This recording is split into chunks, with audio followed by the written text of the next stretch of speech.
Welcome to the Automotive Diagnostic Podcast. We're going to explore ways to sharpen our diagnostic skills, find learning resources, and hear from experts in the automotive field. This episode is brought to you by AutoRescueTools.com and Isaac Rodell. If you are looking to get into module programming, but you are not sure what kind of laptop you're going to need or how to set it up for programming, Isaac is your guy. He can set up laptops specifically to do control module programming for specific brands with partitioned hard drives and all the software that you're going to need to do this. He also sells key cutting equipment, scan tools, and other diagnostic equipment. I bought some stuff from him in the past, and the support is phenomenal. So I highly recommend checking out the website. Again, that's AutoRescueTools.com. The link will be in the show notes. Hey, what's going on, automotive world? Welcome to another episode of the Automotive Diagnostic Podcast. My name is Sean Tipping, and I'll be your host once again for this week's episode. Thank you so much for joining me. On the show this week, I have got Kyle and Don joining me again, roughly every 6 months or a couple times a year. Myself, Kyle, and Don get together and discuss our progress in the world of mobile diagnostics, programming, keys, ADAS, all that stuff. We all started a mobile business around the same time, and we've been kind of keeping up with each other. And we do a podcast episode to kind of discuss our growth, our challenges, the things we like about it, maybe some of the things we don't like about it so much, share information, which I think is really important. And that would be the reason I'll listen to this episode, is you can get a lot of info from the three of us as far as, hey, this works really well, maybe this doesn't work so well, here's the challenges that you might face if this is something that you're looking to get into, or you might hear this and be like, yeah, I don't want to do that. Anyways, really good to catch up with these two guys. They're both really smart. If you're not familiar, Don's down in San Antonio, Texas, and Kyle is up in Canada, but both really smart, awesome guys. So it is my pleasure to have them on the show and get to talk about this stuff. But with that out of the way, let's jump into the episode. Here we go. Is that a big bowl of cereal, Don? Yeah, I'm hungry. Nice. Haven't had dinner yet. One of the best things about being an adult is you can have whatever you want for dinner. Yeah. Seriously. They make like protein cereal now, so you can get. That's what I have. Oh, is that what that is? The magic spoon or whatever? Mm-hmm. Nice. Mm-hmm. Yeah. Yeah, no, because right now I'm doing 75 hard. Oh, are you doing that again? Yeah, I'm on phase 2. So I'm doing the Live Hard program. So it's 3 phases. It's the first initial 75 days. It's the first initial buy-in, per se, right? Into Okay. the program. After you do the 75 days, you have to wait 30 days before you start phase 1, which is the same thing. It's 75 days for 30 days, but then they add 3 other tasks you got to do. And then you got to wait another month to start phase 2. And then phase 2 is just a refresh, right? It's because you get sloppy, right? Because you got to do it over a course of 1 year. Oh wow. So phase 2 is just 75 hard, just the tasks that are at hand, and that's for 30 days. That's 1 month, right? So phase 3, you have everything from 75 hard, phase 1, the extra stuff, and then there's 3 other extra things you have to do, but you got to complete it a month prior from your anniversary date from when you started 75 hard, the initial buy-in. So like for me, we'll be at ASTE, and I'll have to do my stuff over there. So like, I'll have to do the second workout in the evening when everybody's gonna I'll go running with drinking. I'm not gonna be drinking. What are the 3 things they add in? So on phase 1, it is 10 minutes of visualization, which is a lot harder than you would think, right? Because you think, oh, okay, yeah, it's just 10 minutes, but no, it's like truly visualizing what you're going to outline for your life, whatever it is, business, personal, whatever you want to do. One of the other tasks is a 5-minute cold shower. Okay. Which that sucks too. Yeah, that takes some getting used to, because obviously you can do it lukewarm or warm, however you shower, right? But like it's got to be cold. Like, it has to be uncomfortable. So yeah, that is hot water. Like I get in the shower, I'm like, oh. Yep. I'm like soaping up, I'm like counting and breathing and just like trying to like, all right, get in the mental state, and that's what it's designed to do. Obviously, it's to train the mind, is what it is. Sure. And then the other task is, I gotta look, man. It's been a hot minute because I did that. So I attempted the 75 at the start of this year, so January 1, and yeah, I stayed on most of it. Again, I got sloppy. I did not do it perfect. The only thing that I did for the full 75 days complete was no alcohol. But everything else, there was days where I missed. So I would definitely like to attempt it again and see if I could, hit it 100%. But that's pretty tough. I honestly found like the time in the day was tough to get everything in. You're like, oh, I got to read and I got to get another exercise in. Like, I don't know how I'm going to get all of that in today. That was the tough part for me. The other one just came to me now. It is... you have to do 3 critical tasks. So, and it's just simple tasks that's going to move you forward, right? So like all of mine for that month were all business related. So it was like, okay, hey, I'm working on customer relations. So one of my tasks was I would have to reach out to 3 existing customers and do follow-ups with them. Okay. See how the relationship's going, right? So I hadn't seen some of these people in a while, so I would stop in. I'd make time in my day. I would stop in, just be like, hey guys, I'm swinging by. I was just in the neighborhood. Everything okay? Yada yada. Everything. All the services have been fine. Have any issues? And then obviously, like Mark would be going to these shops, so then I'd be asking like, hey, how's Mark been? Positive feedback every time. So that'd be like one of mine.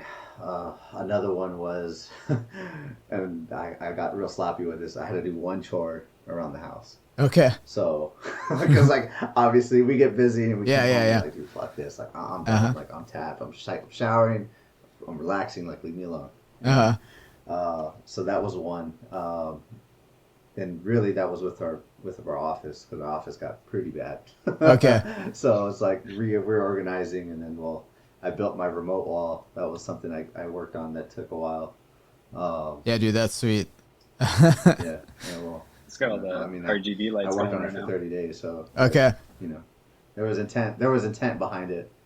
Yeah, and then we got a little battle going on between me and my buddy Gino.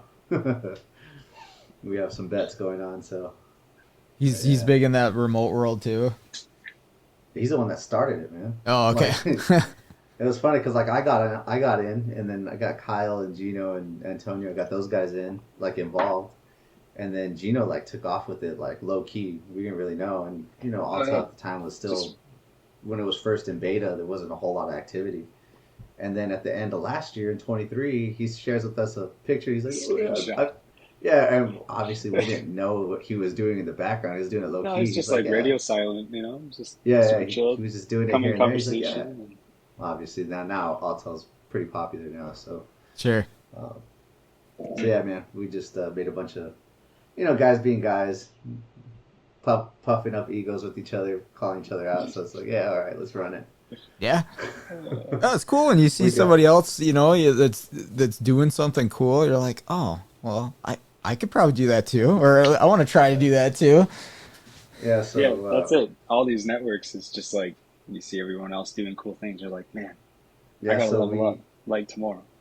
We found this, or I found this website that does like fantasy football trophies, right? And you can like customize those stuff. So we made a bet, right? Like one's a WWE belt, one's a trophy, and the other one's a ring, like a Super Bowl ring. So we have topics for each category. So First, it started off as a whole group. We all like, yeah, all right, let's all compete, and then it's just me and Gino at this point now. Just have a big Auto VCI on the belt or whatever. Yeah. Oh, there's an idea. Yeah, that's good. You gotta. Well, I mean, if it's just the two of you, but usually you gotta have the last place trophy or the last place punishment as well. That's what makes a league of any sort really that fun. Would be me. Well, I've somehow managed to get half a point, not a full point, but half a point. So we gave him a half a point because he was the only guy. Well, just this year. Well, before this year, he was the only guy to connect to a Lamborghini using Otis. So we were like, all right, that gives you a half a point. It wasn't over remote, but we'll give you half a point. No. So. Well, I bricked a module over remote, so I don't know what that gets me, but I bricked a bunch. Some was it probably my mistake, maybe, I don't know. We gambled, rolled the dice, going over Wi-Fi and doing stuff we probably shouldn't have done. And then there has been some that just they bricked, like everything was fine, latency was good, voltage was good, cycle key died. Yep. And it's just like. I'm like, hey, what happened over there? And they're like, nothing. And I'm like, okay, I guess this is dead. So we gotta buy a module here. So, I mean, it happens at the car, so it can obviously, yeah. I mean, we could probably. I'm sure we've talked about brick modules before in our previous podcast, but now at this point, it's not.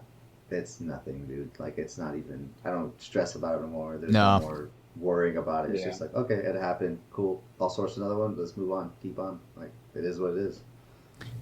The only time I stress about it is if it's a module that requires a lot to install or replace it, like if it's inside of a transmission, like a BMW underneath the intake. Just BMW in general. That's when I get a little bit more stressed out. If I can just pop the module in myself, whatever, but that and a Cummins controller. Cummins controllers, I'm like, I saved Gino once. I will. That's on the record. I don't know. I look at them. I'm like, yeah, that's $2,500. I don't. I'll see them come on through remote, and I'm like, nope. Yeah, I was gonna ask, is there anything you just don't bother with over remote? You just say no to? Yeah, I do personally. Like the Rams, the Cummins controllers. Yeah, I'll say no to those. Okay. Because I mean, hell, they crash in person, man. So. Like obviously, we get a lot of diesels here in Texas, so there's a lot of like we keep our MDP on our wall, since there's multiples of us and we all can't carry this, the MDP until at least I get another one, because we have yearly or what have you. Yep. And Chrysler cost is just ridiculous. Yeah. So, to equip each van with the MDP, I'm not there at that point right now. So yeah, I don't have enough Chrysler volume for that yet. It hasn't made sense. It's our third place for programming by far, and it's not enough for everybody to have one. This year, it's getting up there, man. I mean, GM is king, right? I mean, we do so many 6L80s and 6T30s, and all the typical transmissions, right? So, like I said, the MDP stays on our wall, and we just request ourselves and take care of what we need to take care of. But anytime we get any of the common stuff, we have to hot shot it off our wall and take it to whoever is going to be doing it. At least until, like I said, we can afford another pod. Right. Yeah, I mean, you guys track that stuff, how much you're doing of X vehicle. Okay, it makes sense to get another one. You got all those numbers. I don't know. I would like to. Out of all the mobile guys, I don't know. I think I put up a good competition as far as matrix and processes and all that crap because I'm all about that, dude. I look at all the numbers. I'm like, okay, what are we doing here? What are we not doing? How much are we losing here? I'll sit here and just look at the stats, dude. I'll look at the scoreboard and I'm just like, okay, we got to do this. We got to change that. We got to change this. Mm-hmm. And then I'll throw it out in the group with these guys. I'm like, hey, what are you guys doing for this? And they're like, oh, we just do this. And then I'll look at things and I'm like, I'm overthinking this. Like it's not that hard. So it is nice to see the breakdown though. Of okay, hey, we did X amount of GMs, we did X amount of Fords, and then kind of where to put your focus to. The 80-20 thing where they say like you get 80% 20% of your results from 20% of your inputs. And I mean, it's true if you look at it that way, like you just consider GM, it's, you know, one manufacturer that we service, but it's the bulk of our like programming income by far. There's not even a contest. And everything, and it goes for GM Chrysler and then everybody else, like kind of just fills in, which is nice because you don't always have a 6080 to do, but that's the majority of what we're doing. So let's focus on doing those and doing those well and having everything. Like we have every contingency. If something goes wrong with the GM, we can make it work somehow or another. I can't say that about every manufacturer. Like I'll fumble through it and figure something out, but like we're ready to go when it goes bad with GM because we do so many of them. Right. Yeah. So like our number one's GM, and then I would say our second's going to be Nissan. We do a lot of Nissan. Okay. And then Ford, then Chrysler. Yeah, Nissans are fourth. Then probably Volkswagen. We do a lot of Volkswagen too. Volkswagen, Audi. That's my number one Euro for sure. I don't think I do as many Euros as a lot of guys out there. We just don't see them, but Volkswagen Audi is the most popular Euro for us for sure.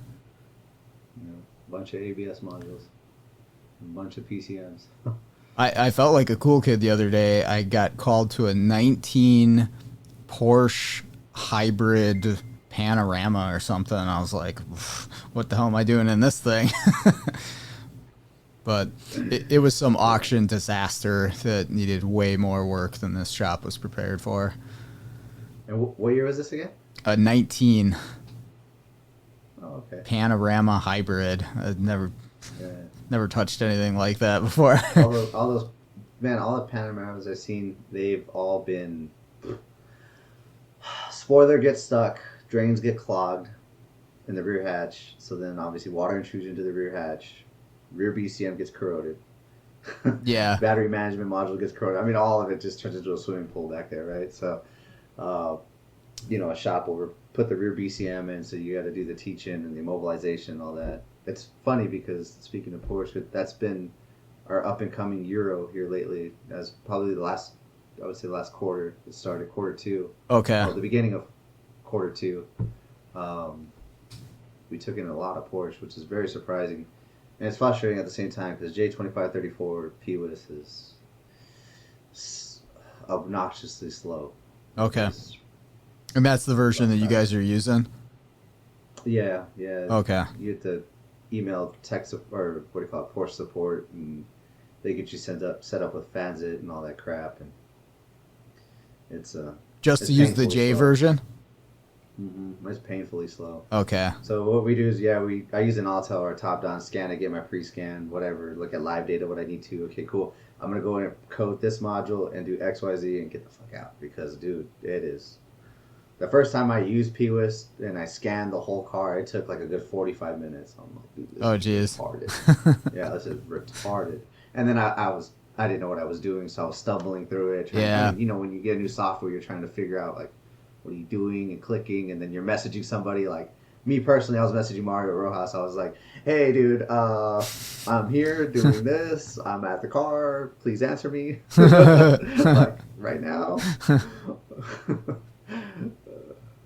Yeah, we don't get too many calls on that, like the higher end Euro stuff. Just there isn't a whole lot of it around, so when I do get into one, I'm usually texting somebody on like, what do I do with this? I'm a newbie at this software. Help me. Yeah, man.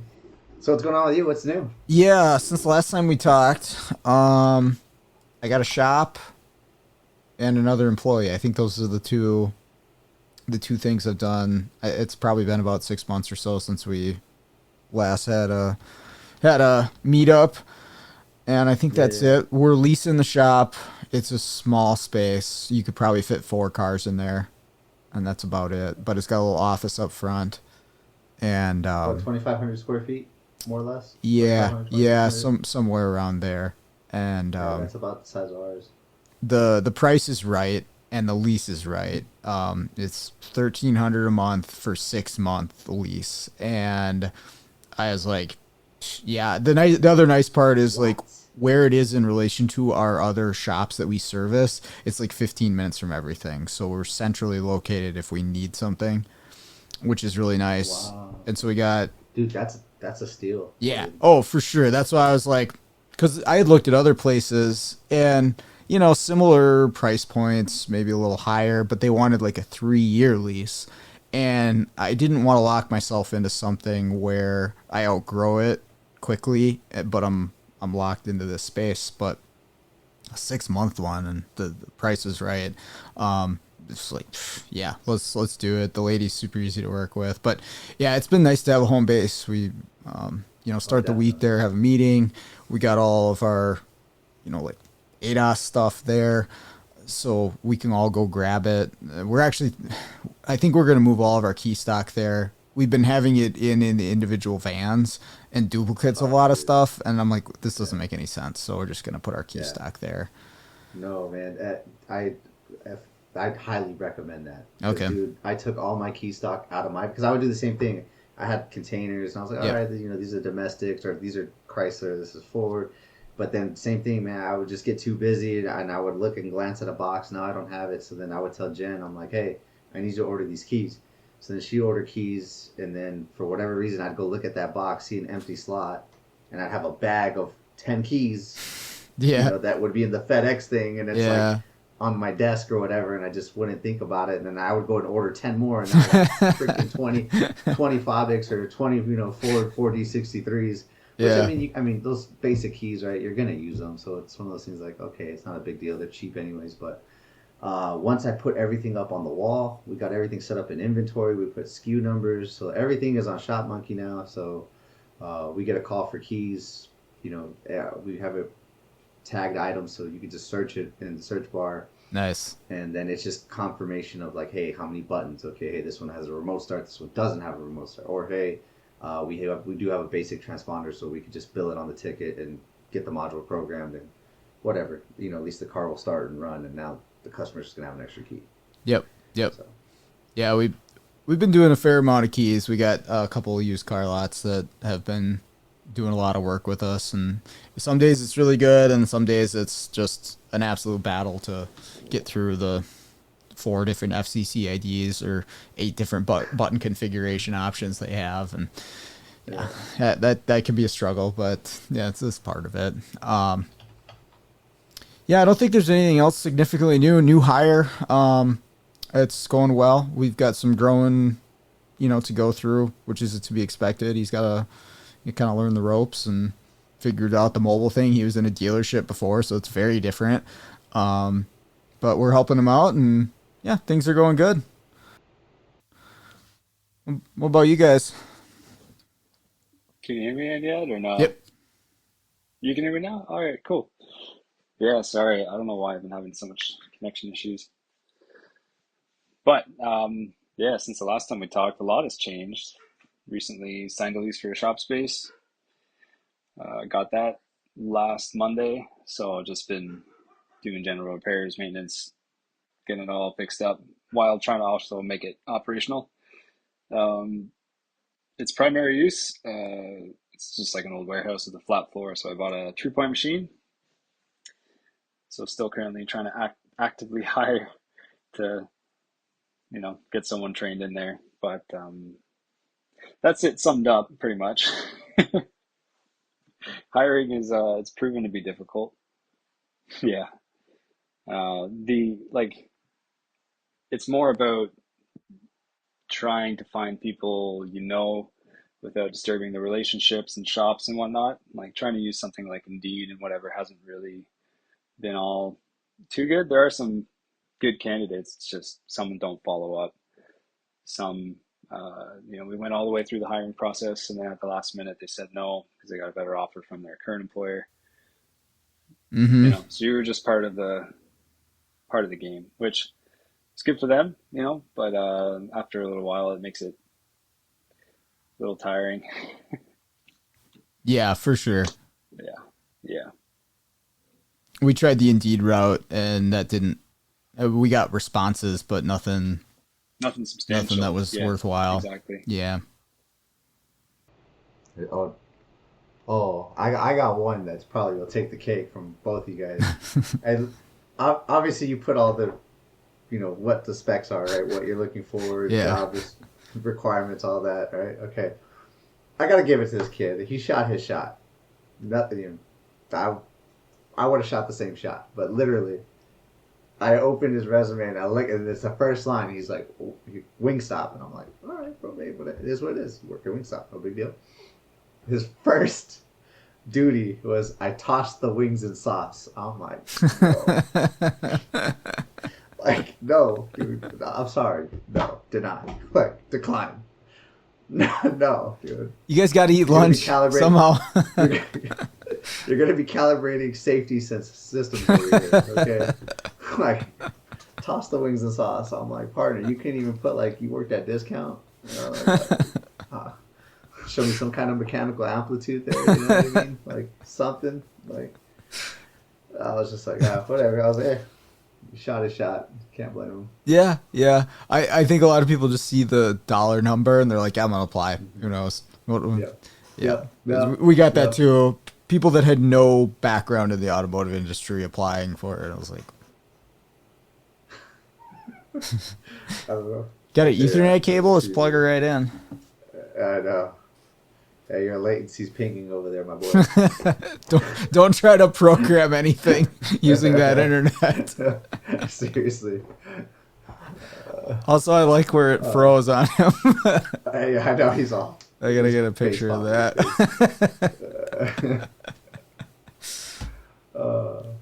Yeah, man. That we did the Indeed route also. Yeah. Posted on the socials, of course, and then threw it out on Indeed.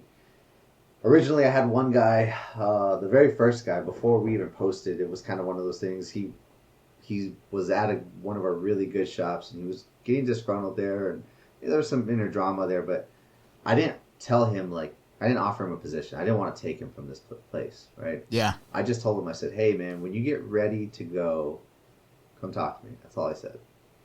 But I guess he couldn't read in between the lines. So there was a miscommunication there. So then he ended up going to BMW. He had a buddy that got him in over there. And when I found out he went to BMW, then I called him and I was like, hey, I am now telling you blatantly, I want you to come work for me. I'm offering you a job. Yeah. Like, what do I need to do to get you over here? How much you need to make? What do you need for a schedule? Like, talk to me. So we went back and forth, and then, I sent him an offer, and then he called me, and he was just like, hey, man, like, everything's great. He's like, I just can't do this. He's like, I just got here to BMW. I haven't even been here a month. My buddy pulled some strings to get me in, and I said, I understand. I was like, I get it, obviously I don't want you to burn bridges, man, so wherever you're at. So then I just told him, hey, well, now know this. When you're ready to leave or you don't like it or whatever the case may be, and you're looking for something else, call me. And we'll pick you up, if the time's right. Mm-hmm. And then there was a guy I worked with at the dealer, younger kid, smart, good worker, really good attitude. He came, rode along with us, checked it out, was gonna go for it. Same thing, offered him a position. Put in his 2 weeks, and then 3 days before he was about to leave, he texted me. He's like, "Hey, man, they gave me more money, a better schedule." And then obviously when he rode around with us, I told him, I said, "Hey, brother," I said, "I know they're gonna give you more. They're gonna give you more. Yep. It's gonna happen, and they'd be stupid to let you walk because you're a good worker, just overall. Like, you got a good attitude. You bust your ass. Like, you're young. They've invested in you already, so they'd be dumb to just let you leave." Yep. So then, he hit me up and he was just like, "Hey, man, XYZ," and I said, "Hey, don't sweat it, man. Like, I'm happy that I was able to help you get more." Right. At the end of the day. Yeah. So, but no, it worked out like it was supposed to, man. We posted a job posting, and we picked up Davi, which he used to work with Mark at Mark's old shop. Okay. So, and Davi's been up and coming. He's been learning how to diag, sharpening those skills, right? So, it's going to be cool to see him accelerate his growth because I've seen his journey through social media too, like his posts on his stories and stuff. So I've seen his progression. So Okay. it's going to be cool once we get him up and running to see, you know, how he does. Nice. Because there's some fulfillment in that, you know, when you take somebody that doesn't know Oh yeah. the mobile scene, and then you teach them, and then you start training them, and you know you start seeing their production, and you start seeing their wins stack up. It's a cool feeling, man. I like that. I really do. I get it. That's probably what gets me off on all of this is when I could see them win by themselves without me, and then actually Yeah. I could see like the excitement in them. I'm like, fuck yeah. Like hell yeah. Yeah, because you Like, know hell that yeah. feeling. You know, is not a whole lot else like it when you know you figure out that car or you get through that crazy challenge, whatever it is, programming or whatever.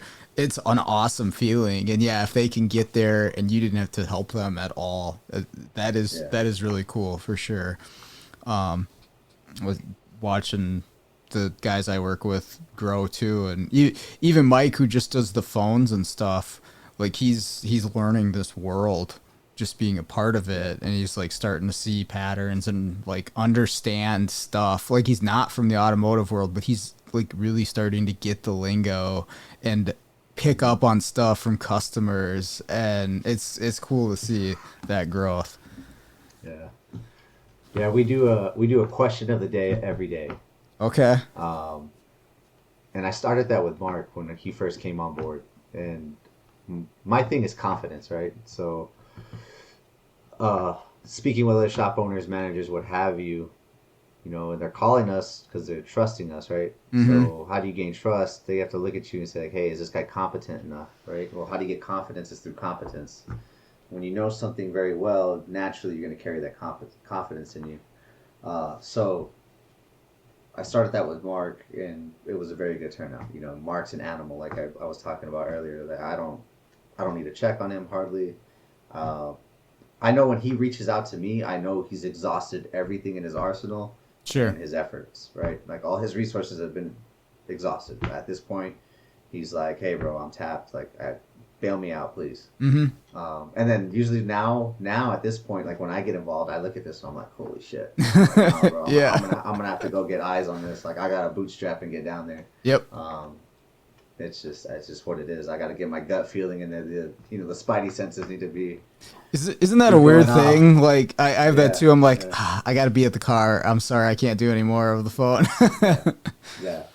Yeah, because he'll, I mean, FaceTime and the pictures, and it only does so much, right? Yep. And then you get there to the car, and you're like, it's right here. Uh-huh.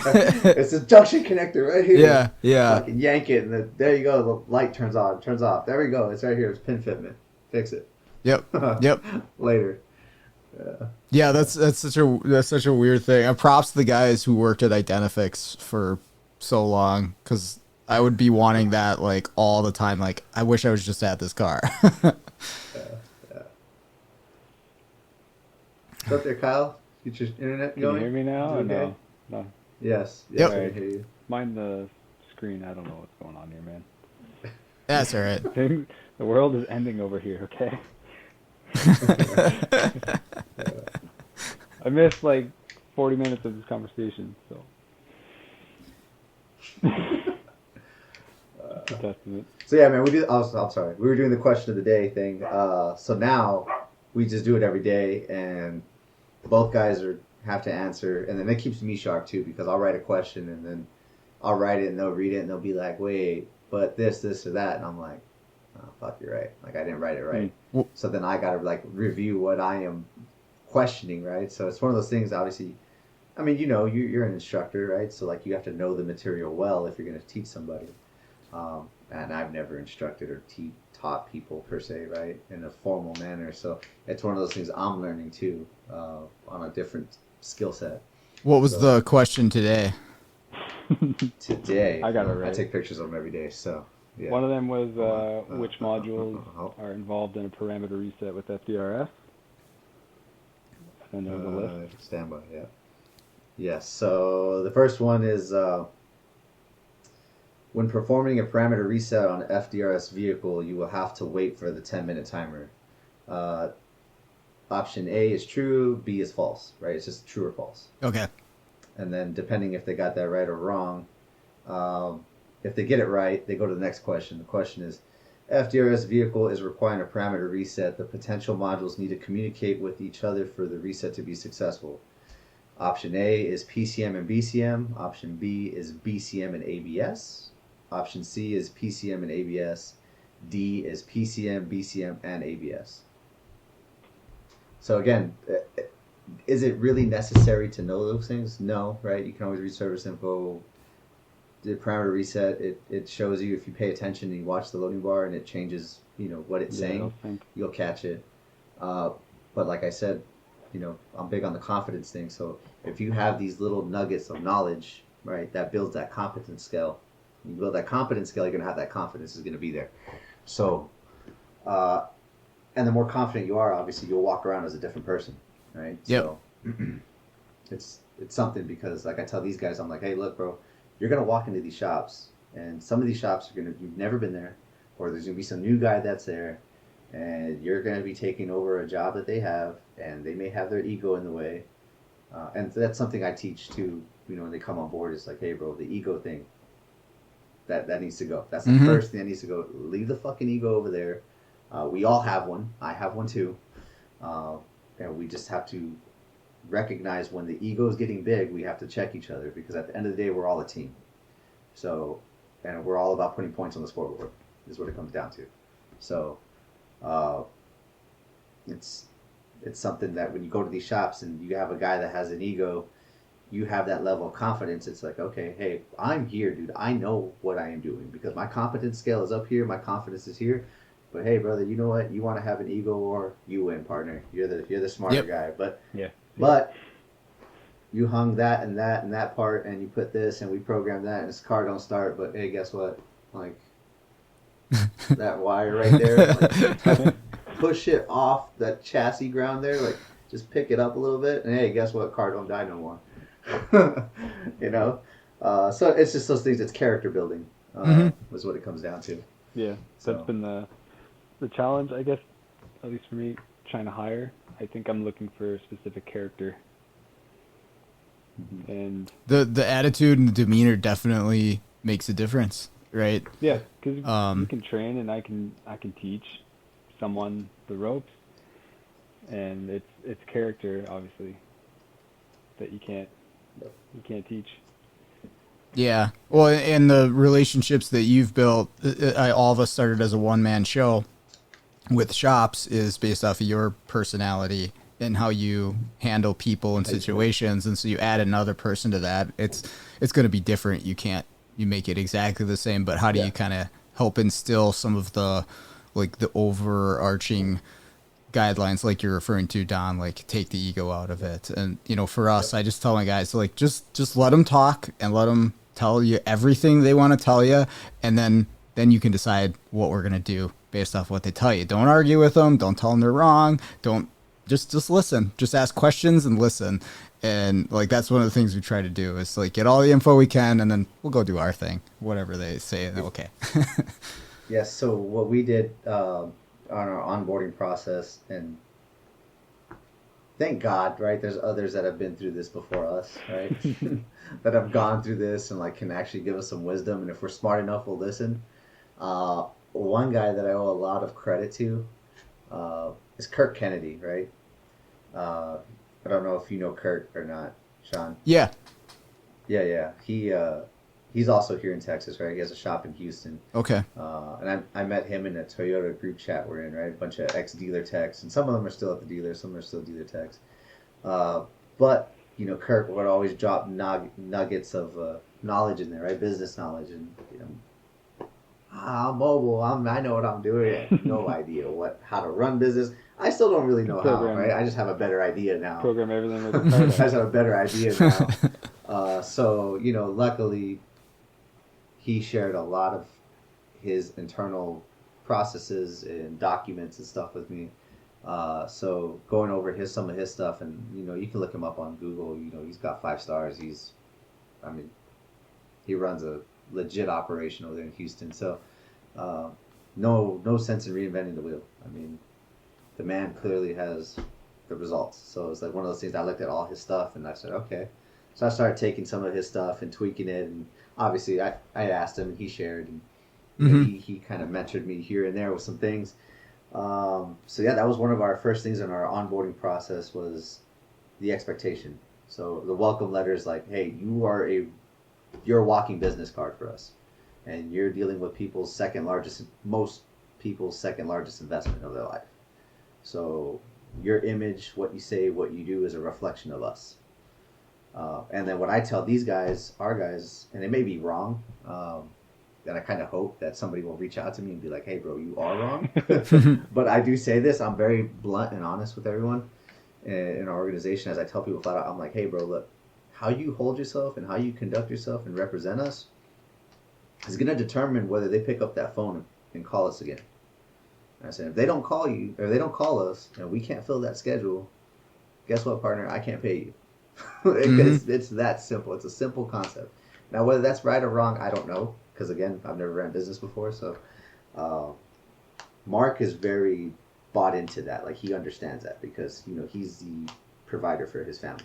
You know, and he's got little ones and his wife's stay-at-home wife. And so he fully grasps that concept. So he goes above and beyond 1,000%. Which I'm super grateful for. Yeah, Mark is a beast. Like I tell Kyle and them all the time, I'm like, damn, dude. I'm like, I need a Mark. I'm so glad I have Mark. Mark. You're listening. So Come to Canada. Yeah. I mean, we go out of town and you know we'll answer the phones as long as he knows how to run it, man. He knows how he opens shop. He knows whatever needs to happen. He knows who we need to take care of. What's priority if something comes up. He knows like, hey, these customers are VIP customers. They call us often. Make sure we take care of them. So like we can travel and the machine can still run, right? So he's a critical part for us. So well, that's cool. I mean, from what I've seen from the outside, like you built something that is really cool and that somebody would want to work for, which is I think awesome to see in the automotive industry because there's so many examples of shops where everybody hates their life and doesn't want to work there and this and that or just get out of the industry entirely. Yeah, exactly. Like I'll never find anything that's worthwhile in this industry, right? But starting to make some stuff where it's a desirable position and people hopefully want to do it. Involved, man. Yeah. My goal now, like as we're growing and expanding and before we picked up Davi, we were interviewing people, and I was telling these guys flat out, I said, look, man, our goal here, or my personal goal for the business really is I want our guys to show up in the newest, latest vans, dress sharp, best equipment. Like, I want other techs to look at them and be like, hey, are you guys hiring? Hey, tell your boss, put in a word for me. Like, that's what I want, bro. I want that because then what's going to happen is these guys are going to be itching to leave. And if any of the other shop owners are going to have any common sense, they're going to look at it and be like, hey, dude, I need to step up. Like, and especially like the shops that they started with me, like when I started my journey and now they're seeing, and, of course they like to bust my balls with things, right? Yeah, oh yeah. And then some of them are friends with me on Facebook or whatever, so, they'll see some of the posts or what have you. And they've asked me, they're like, hey, where are you finding these guys? And I was like, look, bro, you got to understand, I was one of those guys. Like, I'm cut from the same cloth from a lot of these guys are. I said, so I can relate with them. I said, to be honest, you guys shouldn't really be calling me. What you should be doing is be looking at this and be like, damn, I have to call these guys to find the broken terminal, to find the missing fuse, to find the bad relay. When really what you need to be doing is paying for these guys to go to training, put some money into them, invest into them, so that they can come back to your organization and help you. Yep. It's just like Keith said, man. It's like, it's one of those things. It's like, okay, you don't train them, but then they stay. What do you do? Yeah, exactly, exactly. It's a pretty simple concept, right? It's like, but it is what it is, man. It's our industry. What are we gonna do? All we can do is just be a good example and keep doing the work, man. Yeah, and there's no shortage of that out there. At least not around here. Like we were turning stuff down, which is why I was like, okay, well, let's get another guy on board because we're turning work away. I've had to do that, Just like with max capacity as an individual, not just business Yeah. owners. Individual, it's a lot. You cap out there pretty quick. I mean, do you select out the jobs that are going to be most profitable at that point? I mean, because I got to imagine you've been doing this for a while. You're probably getting a ton of calls. Yeah, the business sense has to kick in at some point, but it's a bit shocking to me, but honestly, I've had calls from shops who I don't know anyone from, and they're like, yeah, so-and-so gave me your number. They said you helped them out with this, and it was like a car I diagnosed 6 or 8 months ago, and like the train of people I went through, I had no idea. Like, it's they're mentioning names and stuff, and I don't know who these people are. I'm like, okay. Yeah. I mean, that's really cool. How can I help? So there's a little bit of reputation, but as Don mentioned earlier, it's not. Don't let it go to your head, and then just showing up when I can, not to preserve my reputation, but just kind of what am I trying to say? It's like it's just finding the balance, because diagnostics is where I started. I don't want to forget that, and I have to keep sharp on that, because if I lose that, then who am I? I'm just another business owner. Yeah. Well, I mean, in my opinion, that's the piece of this that is not going anywhere anytime soon. It sucks a lot of the time, and yeah, there's easier money to be made, but man, the diag is not going anywhere, and it's not going to be outsourced as easily. Yeah. In my opinion. It's funny you say that, because I just got my shop last Monday. I already have a tow-in 19 Silverado. Hit the start button and it just goes clunk, and spent like 20 minutes on it today. I figured out the ECM is just dropping it intermittently. Calm, no calm, calm, and then no calm, calm, and it comes back, and the dash does crazy things. So it's just, I look at the small details, like, how did this happen? How did I get to this place where I have a shop now, but I'm being dragged right back into where I started? I love it. It's a great reminder. But now it's like I have to reserve the time for each scenario and keep things rolling. Yeah, that is. The time management was tough when it's just one person, especially the drive time in between places. I would highly suggest getting somebody, if for no other reason too. Like, it makes vacation like more doable, or at least somewhat more doable. Sorry, you go. Oh, go ahead. I was gonna say, we did my wife at the beginning of the year was like, let's do something this year. Let's go somewhere in the summer. I was like, yeah, let's do it. I need a break. And then the time started creeping up, and it was like, I was getting kind of nervous. I was like, oh no, I'm not ready for this. I thought I would have someone by now, and it didn't work out, so we ended up taking like a week and a bit off, and 5,000 kilometers away, and nothing I can do. And it's just relying on, when I get back, people still like me and still call, and everything is fine. It's funny, because I left, there was a 23 Grand Wagoneer, with a front bumper replacement and whatnot, needed a few ADAS calibrations, and then there was a network issue. There was a CAN code. I had 120 ohms on the private CAN for the front radar, which is tied into the rear blind spots. And I left them stating this, like, guys, I can't fix this car today. I leave tomorrow. I'll be back in like a week. And they just kind of looked at me and were like, all right, put it down. And it was like, that moment felt so good, because it was something I hadn't experienced before. Like, they're actually just waiting for me to come back. It was like, yeah, it's pretty cool. Yeah, there's a degree to they'll appreciate you more if you're not there. Like, oh shoot, we really do need Kyle. This is bad when he's gone. Yeah. I mean, they could have easily sent it to the dealer, but for whatever reason, I just hope my attitude is right, and they like being around me, not just showing up and getting things done. Yeah, for me, I when I was just doing me, I really like dreaded vacations because when I got back, then it's, twice the work for a couple weeks just to catch up. Yeah. And I was able to leave for a couple weeks in April with the 2 employees, and that was a really cool feeling because they knocked it out of the park. Like, yeah, I had some diags piled up for me when I got back, but it wasn't overwhelming. It wasn't like I felt like I had twice the workload as normal. And so that for me is like a reason to have employees all alone. Like, even if it doesn't make me any more money, if I can like be away from the business and not be stressing about it, that's worth it for me.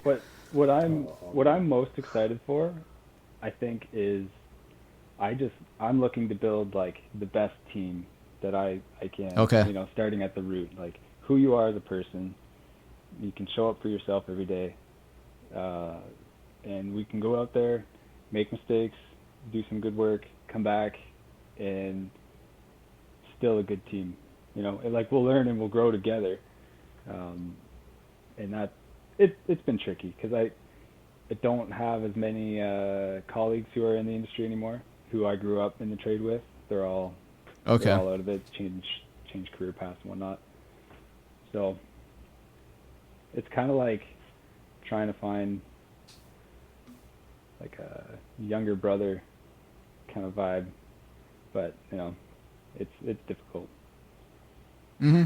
I'm going to say it a different way. It's the same thing what Kyle's trying to go for, but I'm going to put it in layman's terms. We're trying to make fucking killers out here is what we're trying to do. I'm serious. Yeah, like when I see, I'll go back to Mark, man. When I see him do some things, I look at the phone, I'm like, sheesh. I'm like, hell yeah, that's what I'm talking about. And I'll say to my wife, I was like, what's up?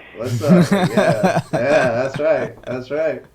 This episode is brought to you by L1 Automotive Training and Keith Perkins.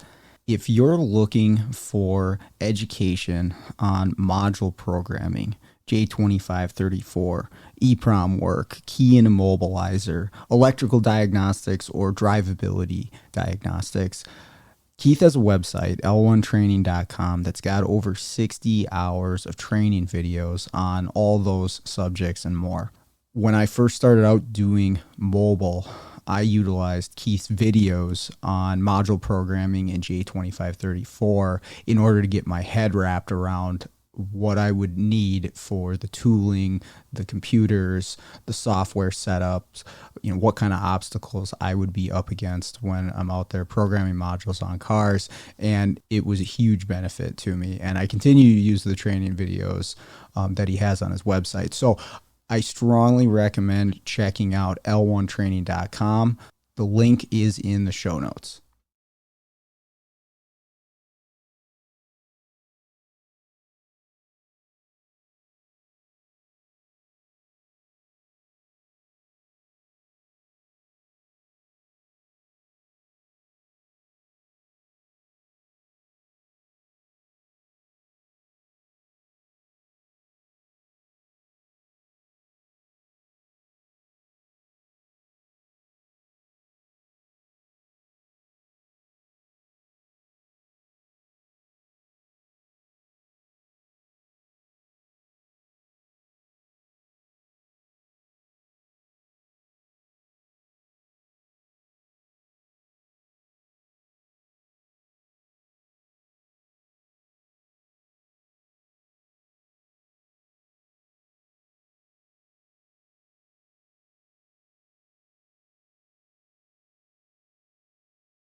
Because at the end of the day, though, I mean, obviously it's just the mobile scene. There's so much knowledge and growth that you're not going to get in the shop, man. You're just not. No.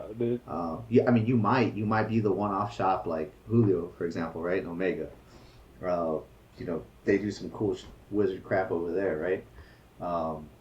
But again, how much of it do they see in the volume that we do see be mobile? I know they get quite a bit of it, sent over to them, but it's unmatched, man. It's being mobile is just unmatched in what you see and what you encounter and what you run into. Yeah. I think we actually talked about that in one of our first podcasts. Just the exposure to the chaos is enough to make you sit down and think about it. Like, am I doing this? Is this the right move? Yeah. And now it's like, yeah, give us everything. We're going up there to the top. Yeah, I think we're all just too vested in it now. Yeah. So we can't get out. Yeah, the automotive industry is like that for a lot of people. It's like you try to get out one way or another, and all of a sudden you're right back in it. So even if you're not doing mobile, even if you're just in a shop, I know a lot of people, they're like, oh, I'm going to go do this, and then they're back. But yeah, the amount of crazy issues that you see, then you just sort of get used to it. Like, it doesn't surprise you as much to see the wild hack jobs. We each have our diagnostic strategy, or whatever plan. Wake up in the morning, we're looking at the computer, we're figuring out what's going on for the day, how to attack each thing, and then get to the job. And just like you said, like, just listen, let them talk, be present, and then you're going to do your thing. And it took a long time to learn that lesson, to like just learn the process of like how I start my day, how I go through my day. Mm-hmm. It's changed all sorts of ways up until this point, and that's the for sure. Oh yeah. Yeah, we're constantly kind of like editing how we manage workflow and how the schedule works and what the best way to arrange everything is. I mean, but we're also still like kind of figuring out everybody's skill set. Like, I don't want to send Steve to jobs that he just hates doing. Like when I was a tech, I hated doing tires, and I got pissed off if anybody gave me a ticket with tires on it. I think we're all and like that. Like, I know the feeling. So like, I want. Hey, if you just really despise doing CAN network stuff, all right, fine. Let's figure it out and let's get somebody. And so we've been kind of working through that of like, who is good at doing this, who enjoys doing this. All right, let's schedule those jobs for that person. And that's a learning thing we're just trying to develop as we go. I think it's a good approach. You learn about everybody's skill set. It's like in any shop, right? But then it's, to be devil's advocate, it's almost a challenging thing to step into something you hate and just run through it. We've all had to do it as individuals, as mobile guys, Oh, for sure. And what's one thing you hate doing right now currently? Yeah. Nothing. He has an easy life. No, okay. So what's the call tomorrow where you're just gonna be like, all he does is ADOS all day, every day. 10 cars a day. There's nothing I hate. It's just, no, for real. Like I said, I got that diag. I'll jump in the CAN bus stuff. The thing that's difficult is just, again, managing time. I want to show up and I want to stand there for my name and for what we represent as a company, and it's just trying to afford that time. That's the part I dislike. Like, it's fine, I can manage it, but I just know that I have to extend my schedule further to accommodate for specific things. And if it's a good client, good person, it's just difficult trying to do that. But now that I have a shop, it's been easier to say, just drop it off. Because I know I'm going to be there for a couple hours a day. I can work in this new workflow with the shop and going mobile and trying to hire and seeing how this is going to work out with a new employee. So yeah, what's your plan, or what are you doing right now? Just starting there at the beginning of the day and then going out from there, or what? I've been doing afternoons there, mainly because internet security. I've had an electrician in there. We're kind of outfitting it a little bit differently. So I've been there in the afternoon, and then there's a couple local shops that are conveniently placed nearby. So I make sure that they're well taken care of. Okay. So I'll run over there, grab a car, bring it back, and just kind of run through cars. Or they drop one off, and then I tell them it's done, and then they bring it, and we just cycle through it.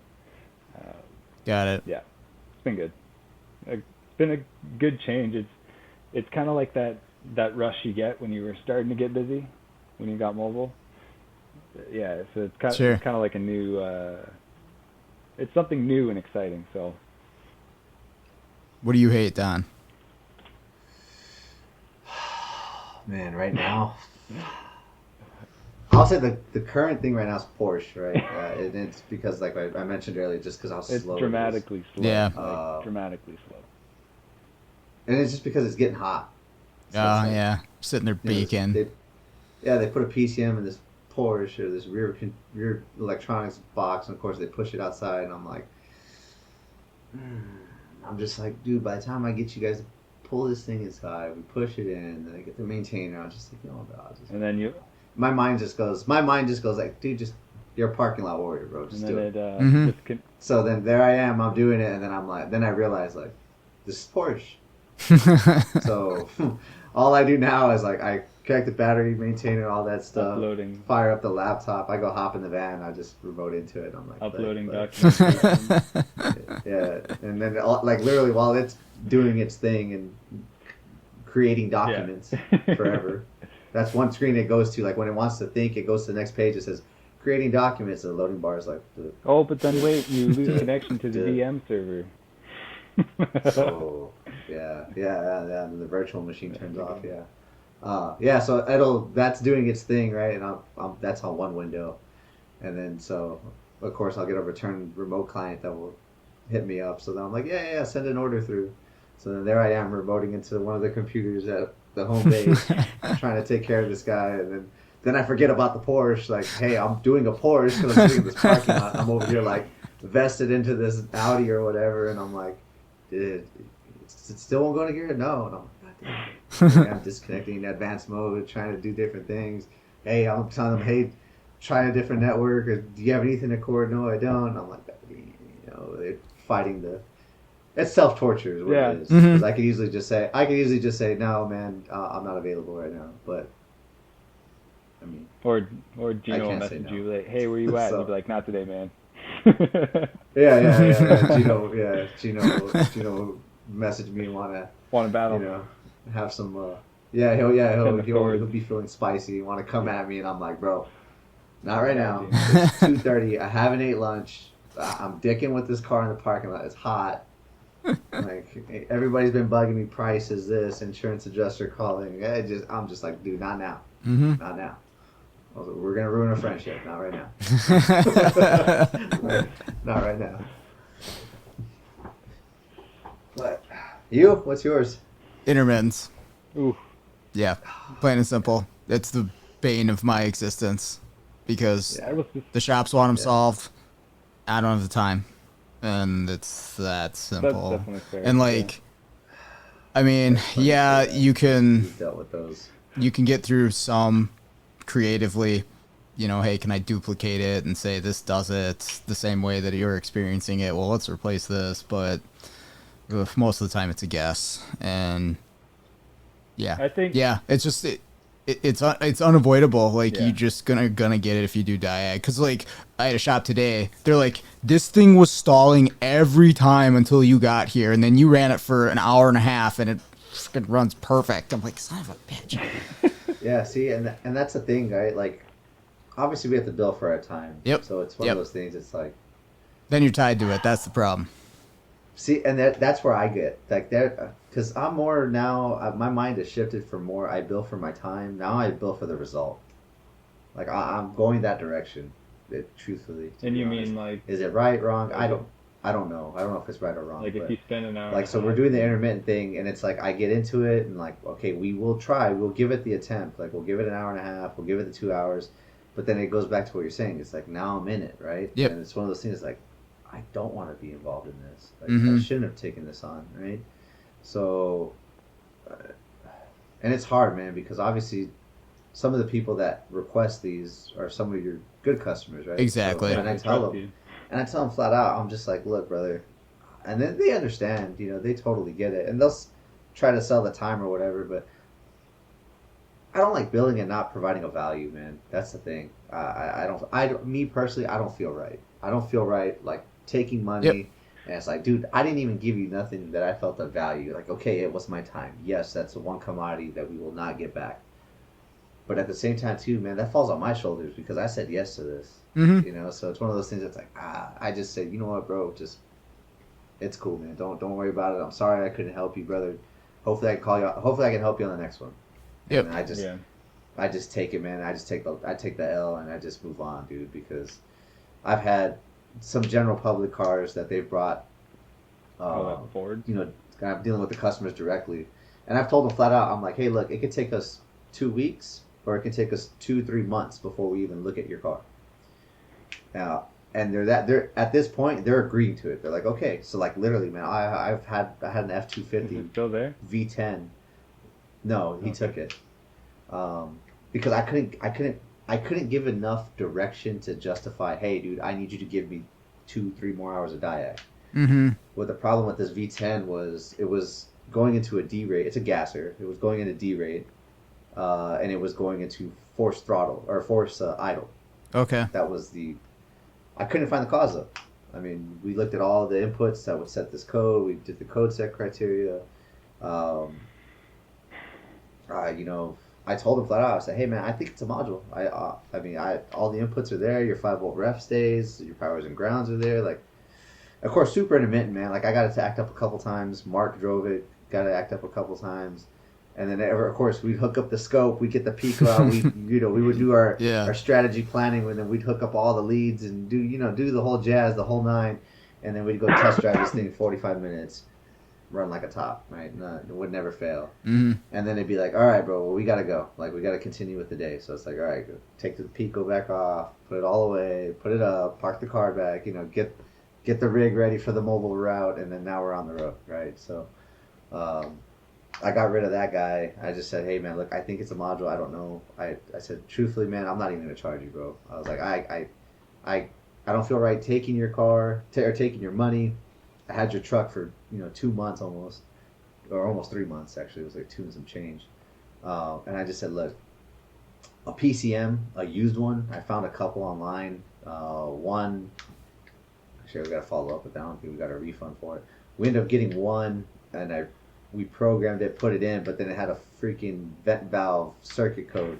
And the original one didn't, and I'm like, okay. That's great. That was like, so luckily I was able to return it. It was on eBay.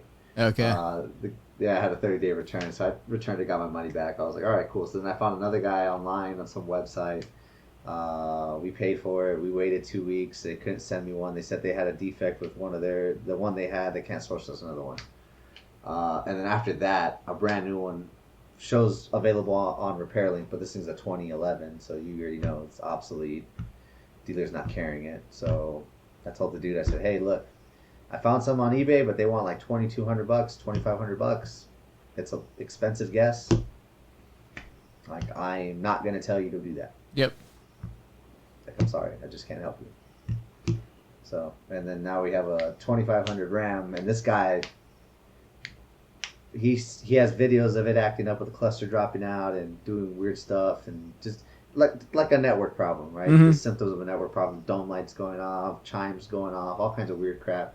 And he has video proof of it. So he told me, he's like, look, man, Vinny's however long he needs to stay here, just please, like, it's like I've taken it to like, he almost on his hands and knees, like, I kid you not. So like, I'm looking at this man, and here's a grown man looking at me. He's in my shop, right? He's in my office, and he's over here pretty much begging me. So I'm like, all right, man, we'll give it a run and see. We drive this thing 170 miles, dude, Jeez. Collectively over time, and we've yet to duplicate his video. Yeah.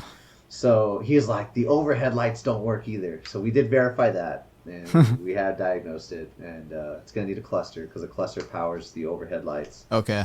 And we were able to actually get that. So I'm like, okay, we're moving in that direction. And it might be the cluster that's causing all this weird crap, right? I mean, go figure, it's a Dodge.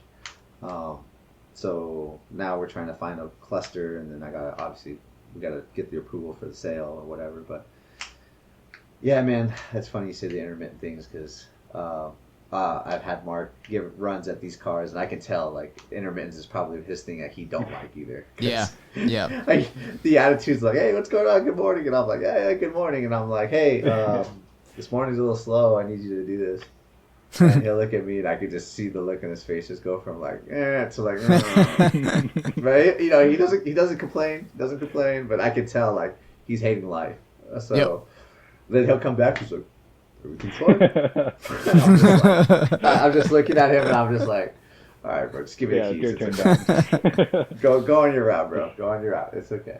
Well, I'll be honest, like, I don't want to drive around a car for 2 hours. Like, even if I'm getting paid for it, that is not what I want to do with my day. Exactly. Maybe like, that's another thing. Some days in the afternoon, okay, I'll go for a nice little relaxing ride, but that's not what I want to do every day. Like, if it's not broken, I'm moving on to something that is. Yeah, I agree. Intermittence. You could probably build a business Oh, just off of that. Like, hey, we handle intermittence and develop a strategy and a way to do it. But, boy, it's so much time invested into figuring that stuff out. It's crazy. Emotionally. Yeah. That's an emotional tolerance you need. Mm-hmm. Right?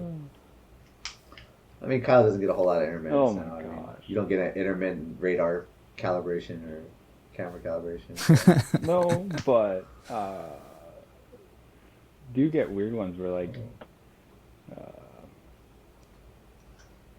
well, Right side headlights get installed on left side. what's that? No. Well, no. You get like How do you do that? scenarios where you calibrate everything and you do all the required work, and then it leaves and it comes back, and it's because they put in an aftermarket LED headlight in a Toyota RAV4, and all the warning lights turn on because of it. So the shop is like, what's going on? I'm like, let me scan it, and then it's just like a right headlight code. I'm like, you guys put an aftermarket one in? Like, yeah. I'm like, need an OEM. Yeah, the shops freak out at, I mean, that's all vehicles now, but it used to just be like the Asian makes where you'd have one code in something and everything turns on the dash and they're like, well, it's got to be this crazy network problem and there's all kinds of modules coding and it's like a vent solenoid code or something. Yeah. I get a lot of calls for Volkswagens because I find a lot of newer Volkswagens, they latch onto everything, every code, until you clear them, kind of thing, like airbag lights on, because the doors disconnected, the child safety locks and door pressure sensors and whichever. And then... That does seem to be more common in everything newer, where the lights will just stay on until you physically clear it out of there. Yeah. Lots of that, and it's just lots of coaching when it comes to scenarios like that. Like, it's obviously difficult because it's a lot of what we have to do, and we can't. There's no way to encapsulate all of it into a small package and say, like, in this scenario of events, this is what you need to do, or this is what we have to do. Yeah. You know. So it's just a matter of showing up and saying, yeah, everything's good. Yep. We need to do this, this, and this. And yeah, well, exactly like you were talking about earlier. Like, you have a spidey sense once you're there. You can feel your way through it and like, oh, okay, this is what's going on based on the codes that are setting, and here's how we fix this. This is what we need to do. And so it's so much so, at least on the collision side, where when I see aftermarket headlamps or I see aftermarket components installed, that spidey sense kicks in because it's just the repeat scenarios. Like, man. I think the argument I've had most with the shops, I mean, there's lots of aftermarket parts, and I've told lots of shops, like, hey, your aftermarket this or that is probably causing the issue. Are you sure you want me to come out and pay me to tell you that? But it's cats. That's the one where shops will argue with me. And even when I've gone there and done the testing, they'll argue with me. And I'm like, I'm sorry that your person who sold you this told you they were fine. They're not. You need to get an OE cat. I'm sorry it's expensive, but you made the wrong move. Yeah, 100%. Yeah. 100%. I get a lot of pushback on that one. Yeah, our thing is we get new shops that call. So our SOP on that now is we'll send the estimate up front, and then they have to e-sign it, and then once they e-sign it, we get the e-signature back, then we put them on schedule. Okay. So we tell them, we're like, hey, the sooner you get that e-signature back to us, the sooner we can get you on schedule. So when we hang up, we don't see that e-signature come through, you're not going to get put on the schedule. And most will just be like, oh, well, can you just wait on the phone? And we will. We'll wait, and they'll sign it, and we'll say, okay, cool. And then we get there, and it's mismatched hardware, doesn't work, global A, the typical things, right? Mm-hmm. And then we're like, hey, well, we need to collect. Mm-hmm. And then it's like, oh, well, it didn't work, and up. And I'm like, partner, you signed this? There is clearly on black and white, there is a disclaimer right here. We are not responsible for mismatch, on. And it's like, you didn't read it, bro. Like, what do you want me to tell you? We can't just not charge you, bro. Yep. Sorry. Mm-hmm. The IRS is going to come the first of the month and tell me, hey, we're going to take so much money from you for employee taxes. So, yep. Guess what, partner? Yeah, you're getting billed. I'm sorry. Do you still have your wife? Is she doing the phones or? Mm-hmm. Okay. Yeah, she still do the phones. Okay. Yeah, she's pretty much. I mean, she has that handled really well now. Nice. Now, we still get some new shops, right? They'll try to pull stuff on her and be like, "Oh, well, or I'll she'll have to call forward, so I'll have to answer the phone for a while she's unavailable. Mm-hmm. So then, the afternoon will come because I'll tell the shop, hey, we'll be there in the afternoon, yada yada. Afternoon rolls around, and I mean it's like 12:30, 1 o'clock. And they're like, they'll call, she'll answer. Oh, well, we talked to someone else, and they said they'd be here this, early afternoon. And I was like, no, we don't say early, we don't say late. We will say you are our first stop for tomorrow, or we will say, yes, we can get you in today, but you're going to be our last stop. Mm-hmm. And they'll say, well, what time is that? Well, if everything goes smooth, it should be between this time and by the time you close. Are you willing to stay late while our technician's there? And we ask that, and they say yes or no. If it's a no, then hey, we're pushing you tomorrow. Yeah, I got Mike managing that, and he's done a really good job. That was another big. I think we talked about it last time. A big load off of my shoulders to not have to run the phones 100% of the time. Yeah, no, 100%. And honestly, a piece of advice to you, Kyle, like if you can't find a technician right away, get somebody to handle that part of it, or maybe you already do, but no, yeah, it makes life so much easier when you're not getting pulled away, 20 times a day to. Yeah. Oh, hey, I mean, I have to do it, so I'm not never in a bad mood about it. It's just I can see the light at the end of the tunnel at some point. Mm-hmm. Whether a technician or someone to handle phones and scheduling and Shop Monkey and all that jazz, that'd be really cool. Yeah. It makes a big difference for sure. I mean, just the amount of work that you have to do, but also your focus during the day, especially if I'm doing a diag, but even certain programming things that I haven't done before, like if it's brand new or I'm cloning something or whatever, like being able to stay focused on that and not have to answer my phone 50 times it's huge. Yeah, when I start making all the mistakes, right? Like the simple mistakes, that's when I look at myself. I stop and I do push-ups now, man. Like I get overwhelmed or I feel like that just claustrophobic feeling. I have to stop and I'll drop and pump out 10 real quick, right? It changes the mood, bro. It changes the mood, right? Movement changes. No, are you doing this in the shop or in your van or? No. Like I'm dead ass in the shop, and I'm programming this, and it's all beep boop, and I'm like, God, wasn't that your why is this happening right now? And then this is going off. Well, yeah, that's on the dispatch line. So yeah, it's all beep boop, beep boop, and I'm like, God damn it, like. I was like, we just bricked the fucking module right now. And then, I'm texting Mark because he's having an issue or whatever. And then Jen will call me, hey, well, this and this shop's saying that, so and so was over here, and then now this light's on, and they want to talk to you, and I'm like, just deep breath. And then somebody's calling me on the other line while I'm on her and some of our remote clients, and I'm just like, the pressure's just like that's the downside to expanding and growing is you're gonna bring on that many more problems onto yourself. You have to handle that. Like, you have to work on yourself to be ready to handle those things, because if you can't have self under control, everybody else on your team's gonna see it, and if you're gonna be the tip of the spear, you need to be on it. So yeah, dude, like, legit, I'll be there in the shop and like I'll just start doing push-ups, and like guys walk by and they're like, "What are you doing? You kissing the floor?"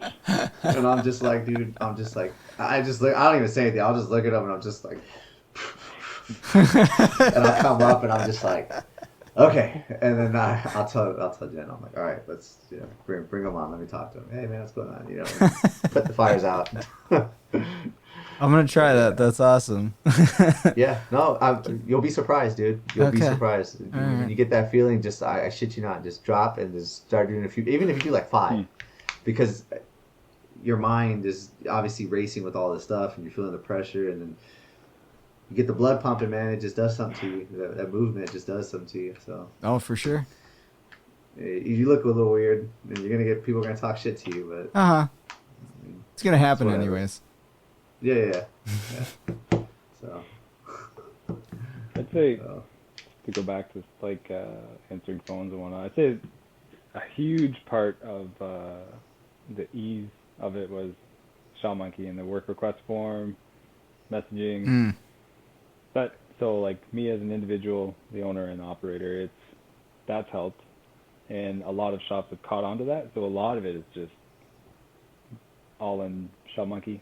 A lot of them also, they text me because we've talked about like how does their process work, what is the closest I can get to the way they do things that doesn't impact like me restructuring how I have to operate.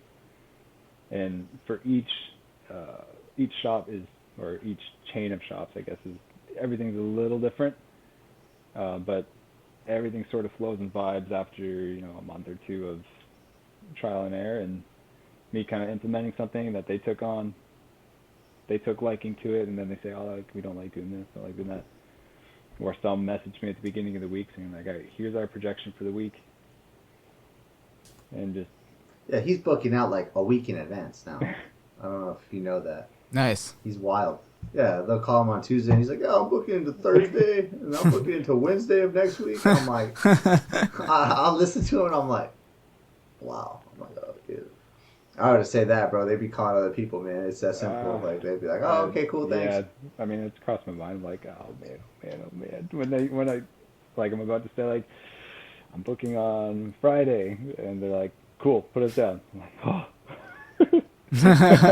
Like, you still like me? Yep. You like me. So you guys both use ShopMonkey? Yeah. Yes. Okay. And then do you have QuickBooks in addition to that, or do you use QuickBooks? Yeah, so... QuickBooks is... You go, sir. Yeah, go say QuickBooks is only used on the accounting side. Okay. So I don't manage any of that anymore. That's on my wife.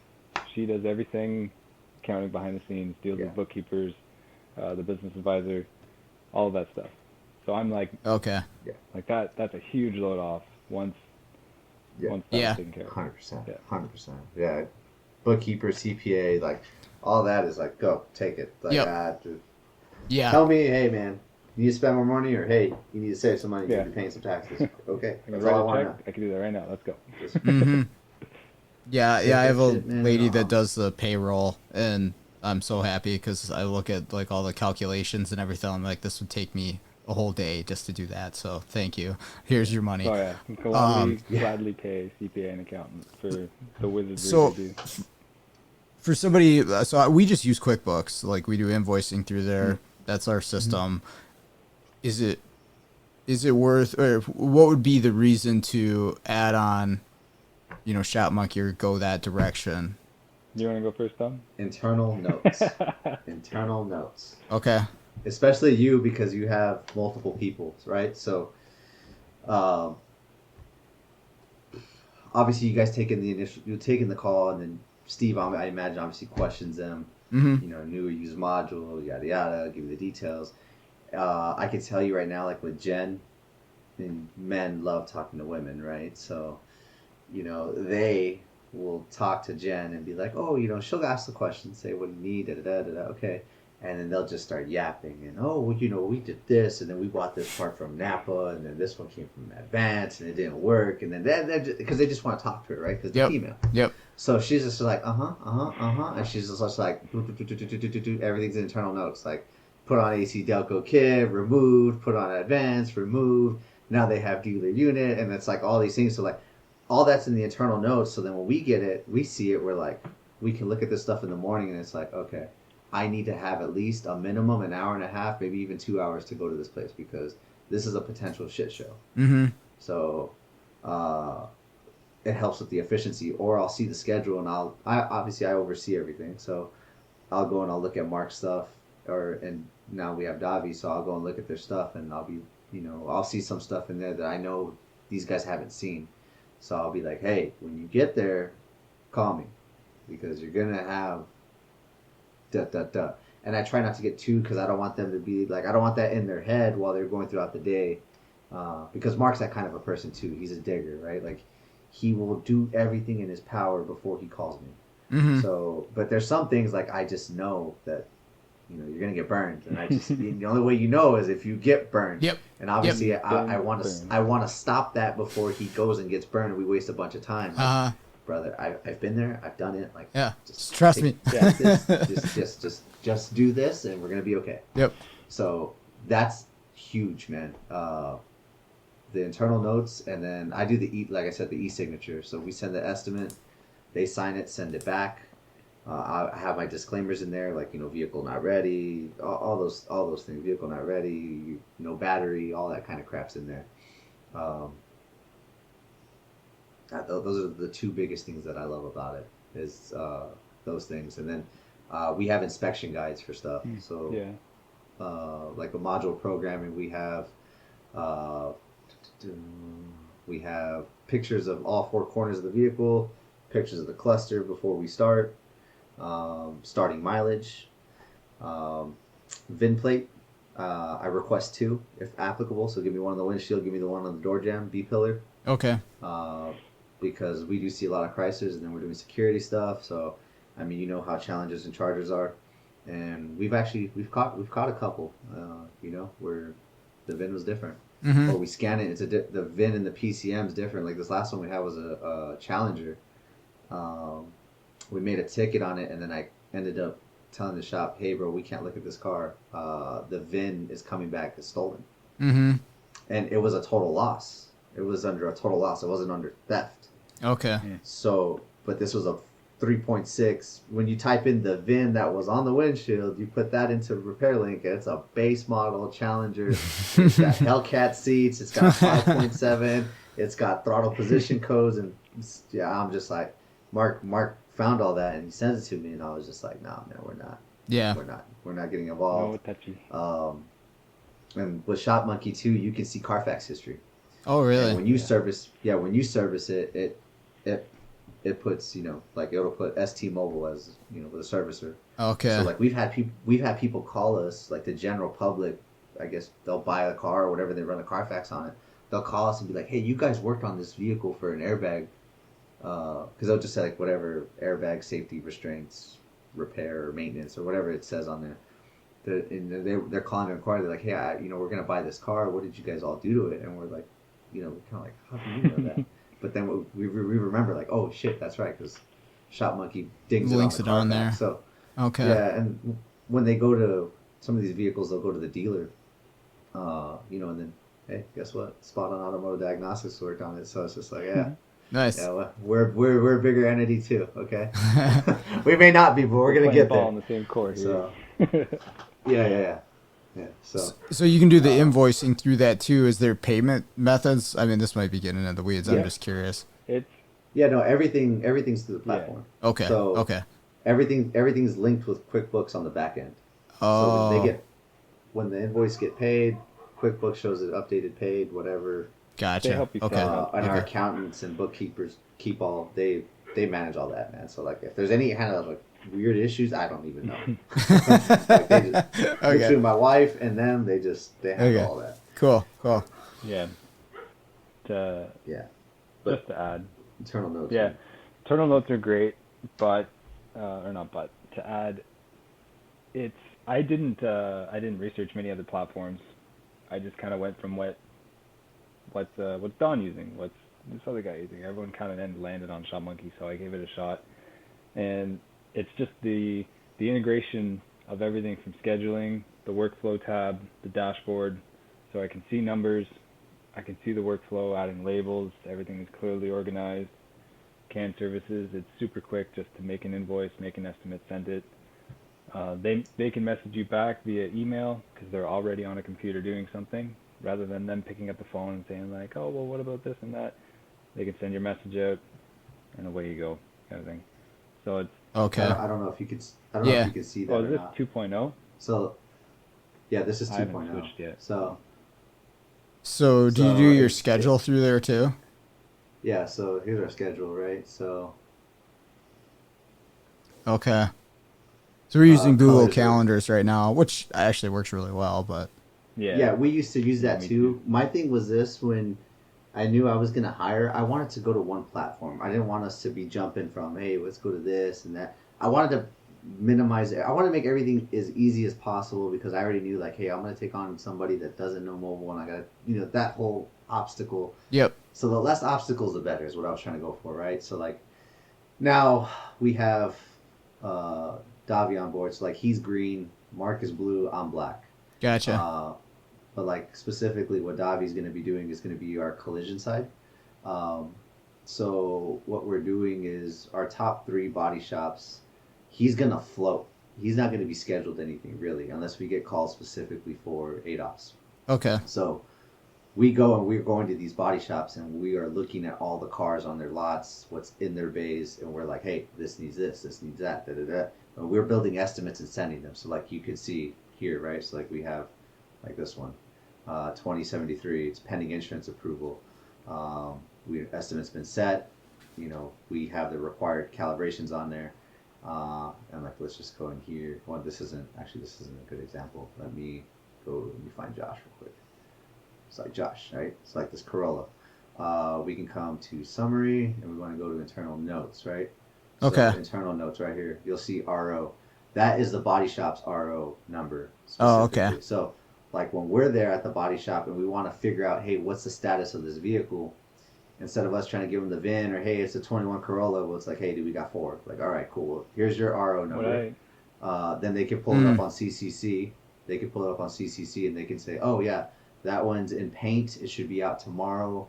And we try to grab them. We're going to try to grab them before they go to detail, right? So that we're not pulling bumpers or getting the inside dirty or getting any of that kind of crap. So that way the body shop can schedule the pickup with the customer and it should be a smooth transaction. Not at the end, everybody's rushing, trying to, oh, yeah, we'll go and get the target and come back. And Okay, we're trying to avoid all that. If it helps, Don, sorry. When you go into an order for a second, any of them? Any insurance one there. Or any body shop one. What I do, at least it works for me, if you click on the vehicle info. All right, so vehicle's over here now. Oh, it's over there. I put the RO as a unit number, and that way it pops up on your squares in the front page. Okay, yeah, we may try that. Yeah, this is all beta since we're just starting this process. But so then what we do is the stuff that we do recommend or that we know we need to do, like all this stuff gets written on the window, on the car with the collision markers. What color do you pick? And then we put our invoice number on it, and what the purpose of that is so that one, the body shop knows like, hey, Spot On needs to work on this car, first off, and then second, if any of us go to the body shops and we're walking the lot, we see our writing on the window, we know like, hey, don't that vehicle's taken care of. Like we don't need to go and search and say, hey, have we looked at this car? Like we don't need to go on the iPad or the computer. We could just walk the lot and know like, hey, that one has writing, that has writing, that has writing. This one doesn't. Well, what's this one? Okay, hey, let's run the plate. So then we'll come search the plate, right? And then, oh, hey, guess what? It pops up. Oh, yeah, there's already a ticket on it. It's 26 or it's 2061. Okay. So then we know, okay, hey, that's already written, or we already have an estimate on it. Well, why isn't it on the window? Okay, hey, we just got to write on the window. Or, hey, we don't have it. Okay, cool. Well, let's look it over. Let's get the estimate. Let's see what's needed. So, yeah. So the work request form will come in, and then the ticket will go there. That's all automated. That's what Kyle was mentioning earlier. So it kind of looks like it'll say so and so has made a request, real quick, and based on the work request form, how you have it laid out, the information that gets entered gets automatically populates the ticket. They put a description, include an estimate, pictures, whatever, and it's just that initial thing without you having to actually make a phone call or ask questions is okay. huge. Like that's, so yeah, it's like that's the work request form, right? It's simple information, what it is, and then they can drop a PDF in here. So like I have them do the estimate, the collision estimate. Go to. So this is something they can access off your website, or you have to send that to them? No, so I sent it to them. I mean, I could put it on the website, but I haven't done it. If I you go to haven't my updated website, but like, it's on there if you want to see what it looks like. Okay. Voltadiag.com. We've been holding off on getting a website yet. I haven't done it just because, I don't know, I haven't found the need for it yet, but eventually. Oh, that looks nice. Thanks, my wife designed it. Yeah, Kyle's over here. Kyle's over here. There's just a little bit of it off. Okay. Yeah, yours is nice. Damn, I'm gonna have to redo mine. Yeah, wait, I didn't click on your request form, but man, you know what? Hold on, let me see. Let's have my a wife competition. My wife designed it all. Actually, She designed the logo. I gotta go on Google. You gotta Google your own website. I keep tabs on your created websites every once in a while. I'll just go and like search it and like, hey, what's you change anything? What? Oh yeah, look at that. Nice. This is old. I need to update this. This is very old. Yeah, I don't want. What want is that? Yeah, what's that? 2006 Toyota. Yeah, that is actually that's a 2009 Corolla. Okay, I remember typical, you were doing that. Oh, yes, I did this in the parking lot at the dealer. Gosh. Yeah, pulse sensor on the intake, right? Ignition sync, relative compression. Blew a head gasket. Go figure. Because the coolant, there's a coolant line. Oh, right here, you can see it. Yep. The you look at those things wrong and they break. Yes. So it was a tow-in. That was the first time I actually had ever gotten one. Being, and I was rookie at the dealer. First time seeing it, I was like, this thing sounds like it has no compression. I'm pretty sure it needs an engine. I was like, you know what? And this is when I used to always have my Pico out. Do you even use your Surface Pro? I was like, no. Well, yes, I do. It actually sits on my boardwork bench. I use that as my boardwork computer. But yeah, no, like I don't have the work request form, but we get a lot of the Mercedes stuff, the TRP crap. I don't know if you get them. So I have a Google form they fill out, and then I get this sent to my inbox on Google Gmail. So, right, disclaimers Everywhere. Right. Invoices, estimates. Yeah, disclaimers are freaking everywhere because you know how shops are. Mm-hmm. Then obviously we have a remote programming request. Do you still have that turned off? Which I take a deposit. No, it's turned off. I take a deposit to book the time on the schedule, which now at this point doesn't really matter. But before, when I was like trying to get the hang of remote, Nastiff Air, that's another one you can do. So yeah, you can pay on through here and all that jazz. Nice. Yeah. But that's badass, guys. I like it. I need to update. Kyle's over here with this. These nice screenshots. Okay. Clean flow over here. Mine's a little cluttered now looking at mine because, let's see what, technical services, right? I mean, you make some killer Instagram videos, too. Oh yeah, that's where I'm most present. When it comes to the online presence, it's going to be probably Instagram. Yeah. But yeah, it's just. I remember, man, it's Typical so crap that we crazy. do. I remember when you were doing that. Do you? Oh yeah, this video. Oh, nice. Yeah. Oh. Do you guys get a lot of calls from just individual people? Yes. Like So they're many. like, "Hey, I was on your So, website." Yeah. So many now. I So have- many. Okay. Shops that, for whatever reason, I've mentioned to shops like, hey, sorry, I don't do general public. Don't tell your customers to call me, and then they call and Yep. they're like, yeah, this guy at so and so shop mentioned that you'd be Yep. really great at doing this kind of work. I'm like, Mm-hmm. I appreciate it, but you got to bring it back to the shop. Sweet. Appreciate you guys spending the time. What are we naming this one? What's the fourth I don't know. Fast and Furious? I don't know the names of Can't all of them. Connect to internet. Blame Trudeau. Yeah, now that you got a stable internet connection, let's wrap I this don't know up. what happened, man. Yeah. What should we call it? When your latency's too high. Or I don't know. I'll let you guys decide I that. don't know. I'll message in the group or something. I can't think of anything right now. I gotta get the Alright. get the shop monkey and edit a few things. Yeah, I gotta get shot. I gotta get to 2.0. bed. All right, that's going to do it for today's episode. Big thank you to Kyle and Don for joining me once again on the show. Always appreciate that. Glad to have them. Hopefully that was interesting and informational for you. And also like to thank all the listeners out there for listening to the show, feedback I get about the show, and all the ideas for the show too. Got a few in the works right now to try to get some stuff going, but keep them coming. If there's something you want to hear about, let me know. If you want to be on the show or know somebody you want on the show, hit me up. You can find me either on Facebook or the email that you'll see in the show notes here. But other than that, let's get out there, start fixing the world one car at a time.